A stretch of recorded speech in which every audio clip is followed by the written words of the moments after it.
Something inside you already senses that this is not just about wanting more. The discomfort that brought you here is not a lack of effort, nor a lack of faith, nor an inability to dream bigger. It is something quieter and deeper, the feeling that you are repeating internal patterns while trying to create different external results. You visualize, you affirm, you plan, yet deep down, you feel like the same person trying to walk through a door that requires a different identity. That is the invisible pain, the frustration of doing everything right and still remaining in the same emotional place. The purpose of this video is not to sell the idea that imagining is enough to win. We are not talking about mental fantasies as an escape from reality, but about a conscious process of rewriting the inner state that sustains your choices, your focus, and your reactions. When Joe Dispenza speaks about rehearsing the future, he is not suggesting spiritual theater, but a neurological and emotional training that removes you from the autopilot of the past. What keeps repetition alive is not the external world. It is the internal conditioning that responds today the same way it responded yesterday. Perhaps your spiritual anxiety comes from this very point. The feeling of being disconnected from the universe, of not receiving signs, of not manifesting as effortlessly as others seem to. Yet the mistake is rarely in the lack of desire. It lies in the identity from which you desire. The mind asks for the new, but the body insists on the old. And the body, conditioned by repeated emotions, reacts before you even notice. Urgency appears. The need to control timing emerges. Self-criticism disguises itself as discipline. The quantum door we are exploring here is a metaphor for a threshold. It is not a magical portal that opens with the right words. It is an internal point of transition where you stop identifying with the version of yourself that survives and begin positioning yourself as the version that chooses. This door does not respond to promises. It responds to patterns, and patterns are identity in action. There is also a profound symbolic dimension to this process. Neville Goddard taught that imagination is not an escape, but a creative act of identity. What defines your experience is not only what you desire, but who you are while you imagine. If you visualize from doubt, you reinforce doubt. If you imagine from scarcity, you strengthen scarcity.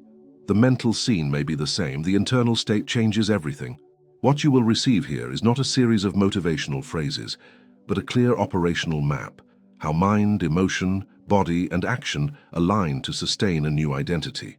We will explore how to regulate your nervous system before visualizing, how to turn this practice into something grounded and daily, and how to abandon spiritual performance that exhausts more than it transforms. The door is open not because the universe decided to reward you, but because you can decide to walk through it. The real question is not whether your desires are possible. The question is, are you willing to become the person who naturally lives what you are currently asking for? There is a version of you that speaks constantly beneath your spoken words. It reveals itself in subtle language, in the tone you use when you talk about money, love, time, or aging. It appears in the urgency that rushes your decisions, in the comparisons you silently make, in the quiet fear of falling behind. Identity is not declared in grand statements. It is exposed in micro-habits. The way you scroll, the way you react to delays, the way you interpret someone else's success. These are not random behaviors. They are signatures of the internal self you are currently inhabiting. This is where the vibrational misalignment begins. You may consciously desire abundance, yet your attention remains magnetized to what is missing. You may claim readiness for expansion, yet your nervous system is calibrated to scarcity. The body memorizes the familiar. If it has rehearsed disappointment for years, it will anticipate disappointment even in moments of possibility. What you call bad luck is often the nervous system protecting what it recognizes as normal. Visualization then becomes distorted when it is treated as a beautiful mental movie. Many people close their eyes and construct cinematic scenes of success, love, or freedom, but they do so from the same emotional baseline that shaped their past. The mind paints something new, yet the emotional axis remains unchanged. This is why positive thinking alone becomes noise. When thought and emotion contradict each other, emotion wins. The body does not respond to affirmations. It responds to what feels familiar. This is the deeper mechanism behind self-sabotage. You do not manifest what you intensely desire, you manifest what you tolerate as normal. Your system has a home frequency, a psychological thermostat that regulates how much joy, wealth, or peace feels safe. If success exceeds your internal calibration, subtle behaviors begin to restore equilibrium. You procrastinate, you doubt, you overanalyze, not because you lack capacity, but because your identity has not yet expanded to house the new reality. The mind may want to walk through the quantum door, but the body grips the handle. Emotional conditioning is powerful. Years of rehearsed frustration or fear create neural pathways that feel like truth. According to Joe Dispenza, breaking from the self of the past requires more than intellectual insight. It requires emotional rehearsal of a different state until the body begins to accept it as real. Without that repetition, the past keeps regenerating itself through familiar reactions. A subtle but revealing question begins to shift this pattern. Who am I when no one is watching? Identity is clearest in private moments. The way you speak to yourself when you fail, the way you interpret silence from others, the posture you carry when you wake up without external validation. These are diagnostic indicators of the internal name you are living under. And that internal name determines which doors feel accessible. Replacing goals with internal postures becomes more transformative than chasing outcomes. Instead of obsessing over a specific result, identity shifts when you cultivate decision, consistency, courage, and presence as daily states. A person who embodies these qualities does not need to force manifestation. Their behavior naturally aligns with expanded possibilities. The outer world reorganizes not through magic, but through altered perception and choice. The metaphor of the door as a password reader becomes clearer here. The password is not the intensity of your desire, it is the stability of your identity. If your actions, tone, and emotional baseline still reflect the old self, the system does not recognize you as someone who belongs on the other side. When identity changes, access changes. This is not mystical exaggeration. It is psychological coherence. When you stop rehearsing the old emotional script and begin embodying a different internal standard, your field of choices expands. The door was never locked. It was waiting for you to arrive as someone new. The body remembers what the mind tries to forget. Whenever you attempt to change, even subtly, there is often a quiet internal resistance that rises before logic can intervene. A new decision feels slightly uncomfortable. A different response feels unnatural. Waiting without anxiety feels almost suspicious. This is not weakness, it is familiarity defending itself. The body is deeply loyal to the known, even when the known has been limiting. It interprets unpredictability as danger, and so when you attempt to shift identity, it may respond with restlessness, self-criticism, or urgency. This is where silent anxiety begins to distort the manifestation process. The mind labels waiting as stagnation. It perceives space as absence. Instead of allowing a new internal state to stabilize, it tries to accelerate the outcome. Control enters quietly. You begin checking for signs, searching for confirmation, measuring progress obsessively. The deeper message beneath this behavior is not desire, but distrust.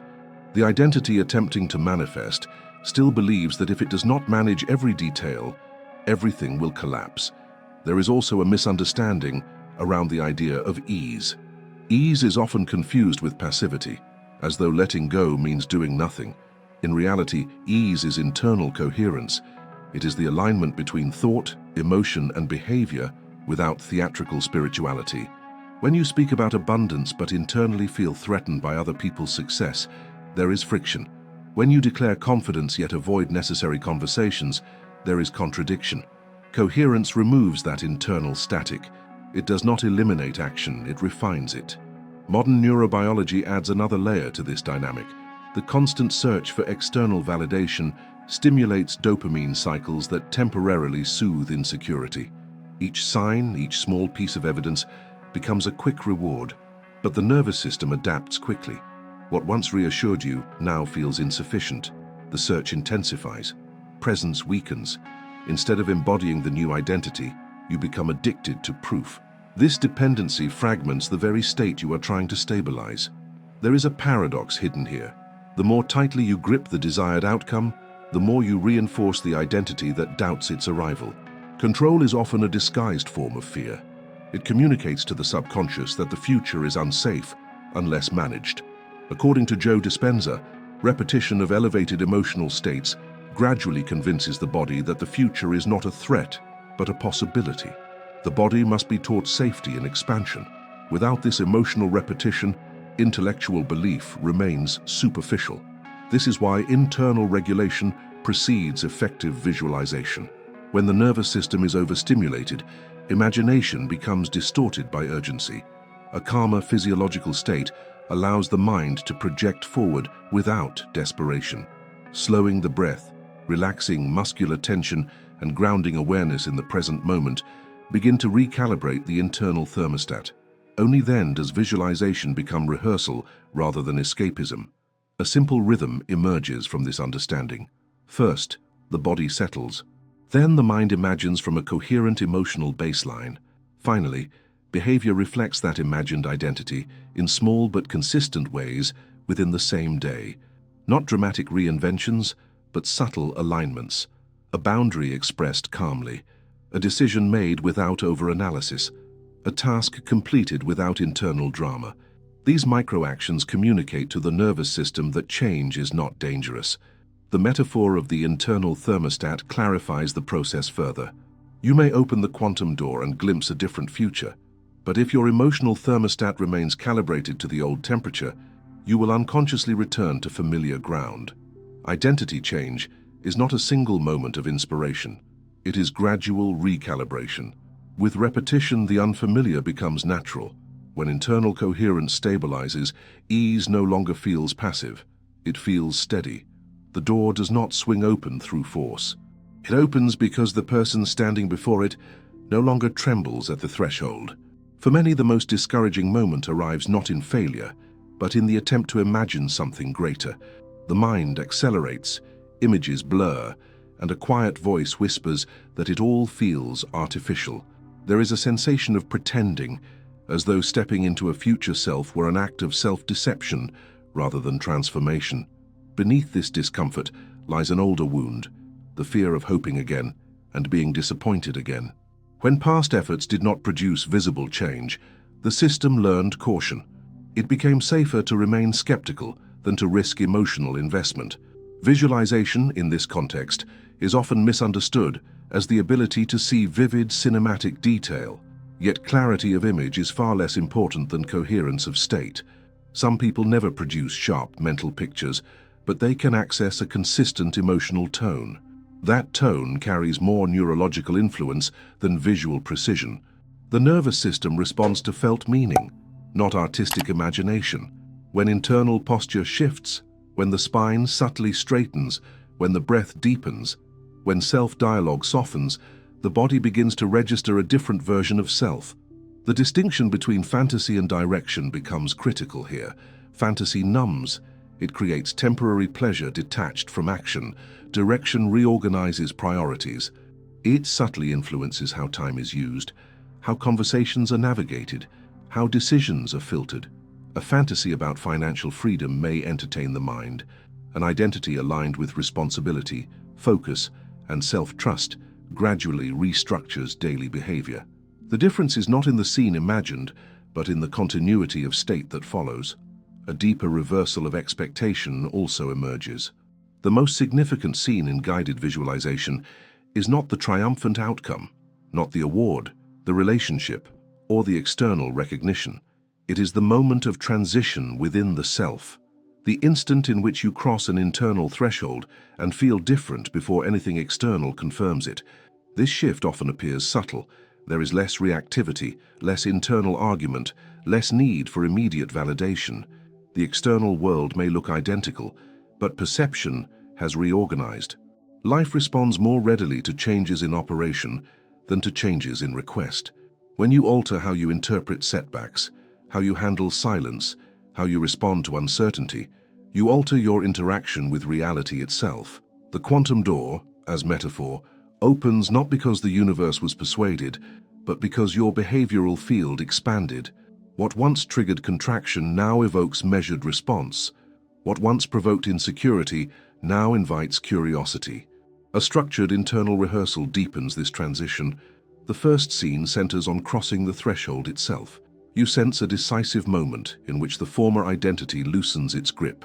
The second scene unfolds in an ordinary day lived from the new version of self. Nothing spectacular occurs, yet voice timing and boundaries reflect coherence. The third scene introduces disruption, an unexpected delay, criticism, or inconvenience, and you observe yourself responding without collapsing into the previous pattern. This final image carries weight because it integrates resilience. Anchors support this rehearsal.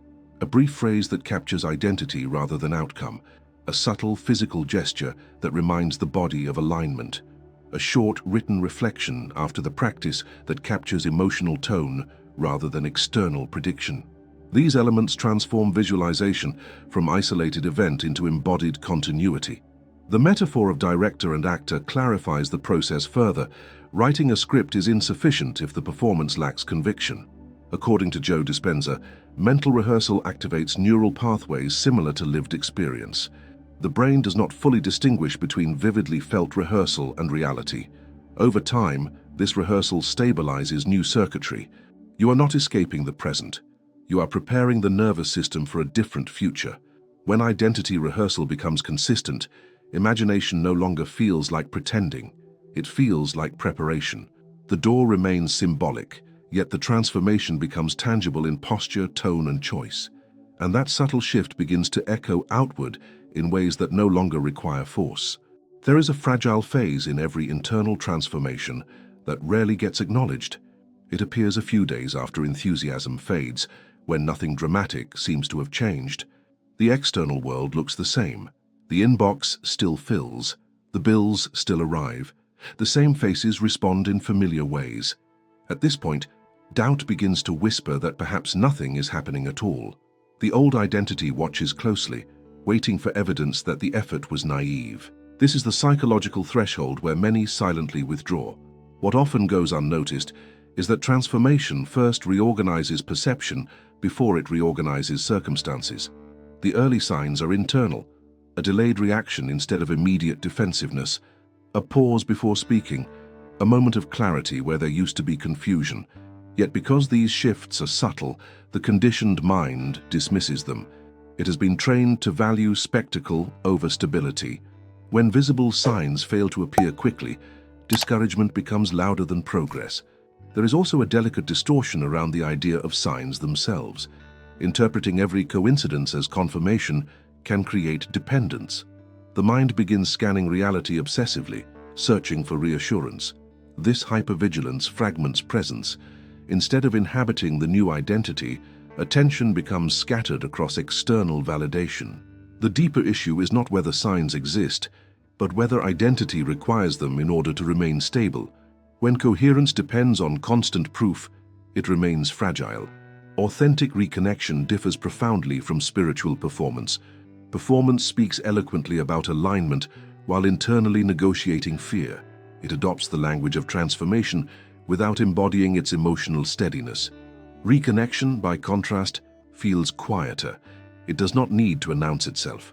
It is visible in consistency rather than vocabulary. The way you handle inconvenience reveals more about identity than the way you describe manifestation. There is another reversal that can feel unsettling. As identity shifts, certain relationships, habits, or environments may begin to feel incompatible. Invitations may decline. Conversations may grow shorter. Unexpected opportunities may surface that disrupt routine. These changes are often interpreted as instability or loss, yet they frequently represent reordering. When internal calibration adjusts, external arrangements reorganize accordingly. The door does not only open toward acquisition, sometimes it opens toward release. This reordering can feel uncomfortable because it challenges attachment to familiar narratives. If you have defined yourself through struggle, sudden ease may feel suspicious. If you have anchored belonging in self-sacrifice, healthier boundaries may feel isolating. Identity transformation does not merely add new experiences, it dissolves outdated agreements. The process may temporarily intensify uncertainty, not because you are failing, but because coherence is recalibrating. A sustainable shift emerges through continuity rather than intensity. A single aligned action taken daily reflects identity more convincingly than occasional bursts of motivation. The cumulative effect of small, coherent behaviors reshapes self-perception. Writing one thoughtful message, completing one avoided task, expressing one honest boundary. These actions are not heroic, yet they communicate to the subconscious that the new self is active, not theoretical. Recording internal evidence deepens this stabilization, not miraculous outcomes, but shifts in tone, patience, clarity. Recognizing where you responded differently than before reinforces neural change. Over time, urgency transforms into direction. Anxiety becomes structured intention. Planning replaces pressure. What once felt like a race becomes a rhythm. The natural world offers a final analogy. A seed does not negotiate with the soil about timing. It establishes conditions, draws nourishment, and expands gradually. It does not demand visible growth on the first day underground. According to Carl Jung, what remains unconscious directs life until it becomes conscious. When shadow elements such as fear of inadequacy or control are acknowledged, synchronicity appears less like magic and more like alignment. External events begin mirroring internal integration. The quantum door, then, is not a single dramatic crossing. It is a path you learn to walk repeatedly. Each day you embody coherence, the threshold feels less intimidating. Eventually, what once required courage becomes natural. And the life that unfolds no longer feels forced, but consistent with who you have become. At its core, guided visualization is not about persuading the universe, but about reorganizing the self. The true shift begins when you recognize that desire alone does not alter reality. Identity does. Throughout this journey, one central principle has remained clear. You do not step into a new life by intensifying requests, but by stabilizing a new internal standard. When mind, emotion, and behavior move in coherence, the future stops feeling distant and starts feeling rehearsed. What we explored is not mystical exaggeration, but psychological and emotional alignment. The invisible pattern of the old identity must first be recognized. The nervous system must learn safety in expansion. The imagined scenes must carry emotional truth, not theatrical excitement. And daily behavior must reflect, even subtly, the version of you that no longer negotiates with fear. According to Joe Dispenza, repetition of a new internal state gradually rewires what the body accepts as normal. What feels natural becomes what manifests consistently. There is also a deeper layer that cannot be ignored. Carl Jung suggested that what remains in the shadow governs us unconsciously. If fear of unworthiness or the need to control remains unexamined, you cross the threshold carrying the same chains. When inner contradictions dissolve, synchronicity ceases to be coincidence and becomes resonance. The door was never about magic. It was about alignment. The quantum door is open because you are capable of becoming someone new, not through force, not through denial, but through conscious embodiment. And once identity changes, reality has no choice but to respond differently. Now consider this carefully. If nothing outside you changes tomorrow, but you wake up fully grounded in the identity you have been rehearsing, how differently would you move through your day? What conversations would shift? What fears would lose authority? What opportunities would suddenly feel accessible? If this perspective resonated with you, subscribe to the channel so you can continue deepening this work. There are more layers to explore, more unconscious patterns to uncover, and more internal thresholds to cross. On your screen now, you will find the next video designed to expand this journey even further. Continue watching and allow this process to become more than inspiration. Let it become integration,